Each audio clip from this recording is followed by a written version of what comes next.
picture right there. Oh. Hi everyone, it's NonnaGrace, and I'm from Western New York. Today was a quiet day till a white dog came into my yard, and my chickens went nuts. They were going berserk there for a little bit, and he was a frisky little dog, a frisky big dog, I should say. I don't know what kind it was a mix, but he had a really pink nose, real pink nose, and kind of, his eyes looked like they were kind of hazily greenish eyes. They were very light colored. Anyways, I had to take the dog because my dog was going nuts and my chickens were a little bit upset that this dog was around and chasing around. And he was ready to pee on my solar box, and I said, "Don't you dare," and he moved. But anyways, I got the leash and I went to the neighbors to see if I could find out whose dog this was. I'm knocking on the door and I couldn't find the owner, so I came back home and rang my doorbell because I couldn't come in the house because this dog, I didn't know what to do with it. And Jim came to the door and I says, "You're going to need to call the dog catcher because I don't know what to do with this dog. I can't find the owner."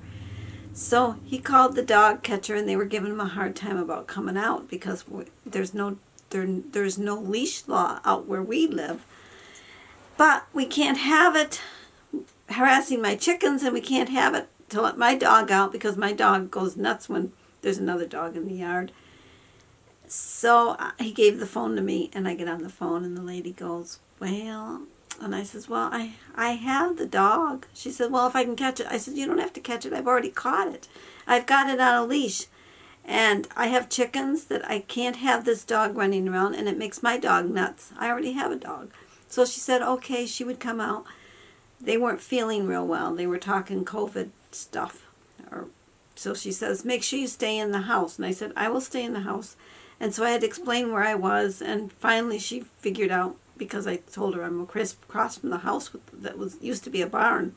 And they know where that is. So, and I have a horseshoe driveway. I said, "You can just drive in, pick up the dog, bring your own leash, and leave my leash." So that's what she did. And so they came in a pickup truck and they took the dog. And so the dog is on its way to somewhere else, but not here. Right to the town kennel barns. Probably they will hold it for a little while. It's a very nice dog. So, and it looks like it was neutered. I don't know whose dog it was, though. I tried, but I couldn't find the owner. And then I was going to do a little song, but I'm going to chipmunk this song. So those of you that really don't like my singing, it's all the better that you don't listen. But because I feel like sometimes my voice is not what it used to be, and the chipmunks make it sound better. And it's all about time. And there was another song. What was the other one? I don't remember, but time. My, how the time goes by. Oh my, how the time goes running by. And the clock starts a-ticking and I sit there and listen to a hoot owl's cry. Hoo, hoo. Then the other one was, I try to be patient. I try not to moan, but it's driving me crazy, living here all alone. My conversation gets nowhere when I talk to myself. I've got no sense of humor, or my sense of humor somewhere here on the shelf. The birds are wasting their songs, singing to me, until I'm waking with you.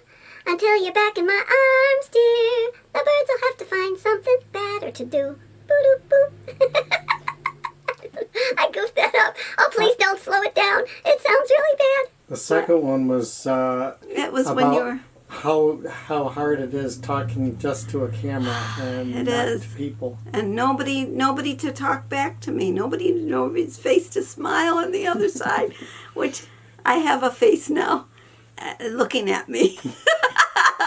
As if I didn't have faces before. It's just I couldn't see you. Also, I want to show you what I've been doing. I was trying to think, what do I want to crochet? Well, I bought these beads. I've got beads here. I'm making a bracelet again. I bought these beads. They're all on this. Oh, this is number 10 crochet thread. Whoa, there goes the ball. And I had to string these beads. There's 100 of each color. And then you crochet it, and I'm crocheting it with this really tiny, it's a 2.5 hook that I'm using. It's thin. But this is what I'm making. I'm making a bracelet. And the next one I'm going to put on blue thread.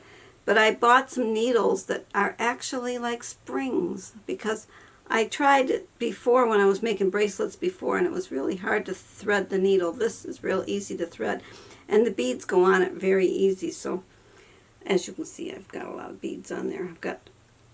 I've got 4 colors, so that's 400 beads, 100 of each bead, and then you just crochet, and it turns out okay. It took me a little bit to figure it out again. And I said to Jim, that's why I don't like when I have to stop doing a project, because then when you go back to it, it's hard to figure it out again. But once you figure it out, it's like, oh, I remember how to do this. Well, I guess we're done chattering for the day. I hope you all had a great day, and I hope no strange dogs came into your yard and bothered. If you have chickens, bother your chickens. And I'll see you all tomorrow. Bye-bye.